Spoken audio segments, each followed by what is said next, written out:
पूछताछ करेगी। इस बीच एक राम मंदिर ट्रस्ट की कल बैठक भी बुलाई गई है मैम, जिसमें चंपत राय साहब के इस्तीफे और आगे की रणनीति पर बातचीत संभव है। ये क्या रणनीति ये डिसाइड करने वाले हैं आप? इतना लोगों की आस्था से खिलवाड़ कर कर, विश्वासघात कर कर इस ट्रस्ट को डाइल्यूट होना ज़रूरी है। इसको सब पूरे पूरे के पूरे ट्रस्ट को डिसमिस करना ज़रूरी है। तभी मैं मानती हूँ कि राम मंदिर में जो हुई चोरी है उस पर न्याय मिलेगा। प्लीज़ हमें ये याद रखना चाहिए कि हम राम मंदिर को अपने इतिहास से ही नहीं, अपनी संस्कृति से जोड़ते हैं। भगवान श्री राम की जो बातें कही गई, जो उनकी लाइफ रही, उसको फॉलो करने की हम राम राज्य की बात करते हैं। आज उन्हीं भगवान श्री राम की जो 500 साल की लड़ाई थी, वो 2 साल के अंदर ही इन लोगों ने खोखली कर दी है अपनी चोरी के चलते, अपनी ग्रीड के चलते। तो मैं मानती हूँ कि ये पूरा जो ट्रस्ट है, ट्रस्ट के ऊपर कार्रवाई होनी चाहिए, सभी हर ट्रस्ट मेंबर की होनी चाहिए। और साथ ही साथ ये जो 5 लोगों की इन्वेस्टिगेशन हो रही है, उनको हिरासत में लिया है, ये सब छुटभइये हैं। ये किसी की निगरानी में कर रहे थे, इस विश्वास से कर रहे थे कि वो पकड़े नहीं जाएंगे, उनको संरक्षण मिलेगा। कौन थे जो इनको संरक्षण दे रहे थे? कौन थे जिनकी निगरानी में ये काम हो रहा था? ये सारी चीज़ पड़ताल का विषय होना चाहिए, जो अभी एसआईटी उससे बच रही है, क्योंकि इसमें बड़े बड़े नामी गामी नाम हैं। उसमें से एक नाम वो भी है जो कहते थे भगवान श्री विष्णु का अवतार है नरेंद्र मोदी जी। कौन है? हम जानते हैं, आप जानते हैं, चंपत राय जी थे। अब उसका निर्णय लिया जाएगा, क्या होगा निर्णय, लोगों के मन का होगा नहीं होगा, वो आने वाला समय तय करेगा। पर मैं मानती हूँ कि पूरे बोर्ड को डिसमिस करना चाहिए और नई कमेटी बहाल होनी चाहिए। मैम, संसद के मानसून सत्र की घोषणा कर दी गई है।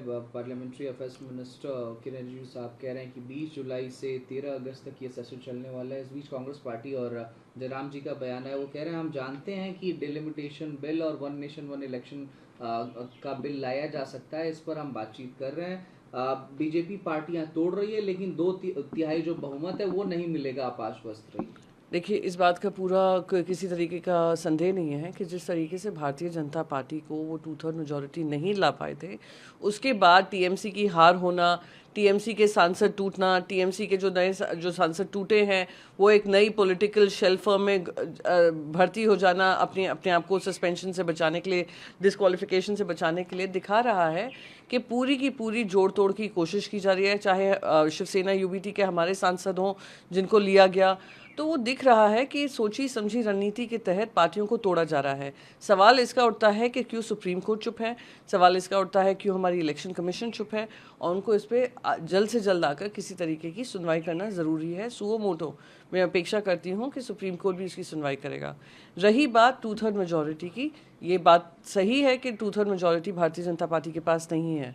पर जहाँ तक मेरा, I can only speak about my personal thing, कि ये डिलिमिटेशन का मुद्दा जुड़ा हुआ है महिला आरक्षण के साथ, किसी न किसी सोल्यूशन को ढूंढना ये हर पार्टी की जिम्मेदारी बनती है कि महिलाओं को किया हुआ वादा 2029 में, जहाँ उनको लोकसभा में, उनको असेंबलीज में उनको राइटफुल जगह मिलेगी, वो पास हमने किया था 2023 में। अब उसको लागू करने की, 2029 का हमने वादा किया था, वो लागू करने की जिम्मेदारी सरकार की भी है, विपक्ष की भी है, क्योंकि सब इसमें शामिल थे, सबने यूनानिमस वोट किया था। अब उसका सल्यूशन ढूंढना इन दोनों की ही जिम्मेदारी होगी, और महिलाओं को इससे ज़्यादा वंचित ना रखा जाए, उनके रिप्रेजेंटेशन से पार्लियामेंट में हो, असेंबली में हो। यही मेरी सबसे ही दरख्वास्त रहेगी कि अगर मानसून सेशन में ये आ रहा है विमेंस रिजर्वेशन बिल, और अगर डीलिमिटेशन बिल के जो भी नियम कानून, जो भी एक्सपेक्टेशन सारी पार्टीज़ की थी, वो उसका अगर पालन भारतीय जनता पार्टी करती है, तो उसमें किसी तरीके से मैं मानती हूँ कि डीले करने की अब ज़रूरत नहीं है। ये मेरा पर्सनल बिलीफ है, क्योंकि मैं हमेशा महिलाओं की बातों को लेकर प्रखर रही हूँ, और महिला आरक्षण का मुद्दा जुड़ा हुआ है डीलिमिटेशन से, और उस पर सुनवाई होनी ज़रूरी है। लोकसभा स्पीकर ओम बिरला साहब ने कहा है कि जस्टिस यशवंत वर्मा के ऊपर जो भ्रष्टाचार की जांच करने के लिए 3 सदस्यीय टीम बनाई गई थी, कमेटी बनाई गई थी, उसकी जो जांच रिपोर्ट है वो इस मानसून सेशन में टेबल की जा सकती है। हमें मालूम है कि उन्होंने इस्तीफा दे दिया, लेकिन इसके बावजूद उन्हें हटाने की प्रक्रिया संसद में आगे बढ़ाई। देखिए, जस्टिस वर्मा का जो केस है बहुत क्लियर केस है, जहाँ जनता को भी पता चला कि किस तरीके से एक जुडिशरी के रिप्रेजेंटेटिव के घर में इतना सारा कैश बरामद होता है।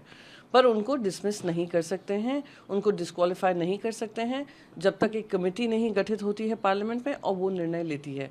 और अगर उससे पहले वो इस्तीफ़ा दे देते हैं तो ये नल एंड वॉइड पूरी इन्वेस्टिगेशन हो जाती है। उनको सारे जो भी पर्क्स बेनिफिट्स जो भी मिलते हैं रेजिग्नेशन के चलते वो मिलते रहेंगे। अब अगर कोई नया कानून आ रहा हो तो मुझे पता नहीं है। पर रही बात जस्टिस वर्मा की, उनका ट्रांसफ़र कर दिया गया, उनके सारे पर्क्स बने रहे और उन्होंने अपने मन से इस्तीफ़ा देकर उन्होंने स्टेप डाउन किया है। तो कहीं ना कहीं अगर हम अकाउंटेबिलिटी की बात करते हैं और सब तरफ से अकाउंटेबिलिटी होनी चाहिए। आज अगर इंडियन सिटीजन्स, एक नागरिक भी अकाउंटेबल होता है, अगर 500 रुपये का भी इनकम टैक्स पे करना भूल जाता है या उसमें अकाउंटिंग में दिक्कत आ जाती है, उनको हिरासत में ले लिया जाता है, उनको बार बार इनकम टैक्स नोटिस आने लगते हैं।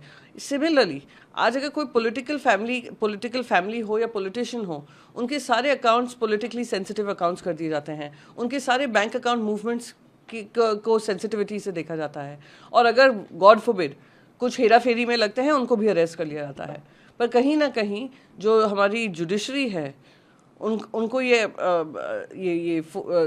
मैं कहती हूँ एक सेफ्टी नेट सा दिया हुआ है। हमें कहीं ना कहीं देखना होगा, अगर अकाउंटेबिलिटी और ट्रांसपेरेंसी की हम बात करते हैं तो उसको किस तरीके से और पुख्ता किया जा सकता है।